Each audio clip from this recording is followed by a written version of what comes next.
খেতেই থাকলাম একটার পর একটা। আমার মতো কারা কারা এরকম ফুচকা লাভার আছো বলো, কমেন্টে জানাও। এখনই দেখে নিশ্চয়ই জিভে জল আসছে, আমারও কিন্তু জিভে জল চলে আসছে। আমার দারুণ ভাল লাগে ফুচকা খেতে। আর এটা ছিল পুজোর একটা ভিডিও, দেখলাম কি তোমাদের সাথে শেয়ার করা হয়নি, তাই ভাবলাম তোমাদের সাথে শেয়ার করা যাক। আর এখানে কাকুটা দেখতে পাচ্ছ কত সুন্দর করে ফুচকাটা কিন্তু মাখছে, একদম টেস্টি করে। উফ, আমার দেখে তো মনে হচ্ছে এখনই খেয়ে নিই।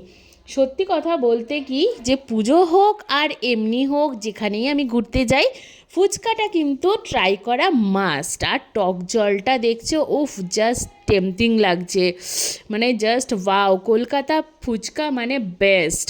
তো যাই হোক, এখানে কিন্তু দাদা কিন্তু দিয়ে দিচ্ছিল তৈরি করে ফুচকা, আর আমি একটার পর একটা খেয়েই যাচ্ছি।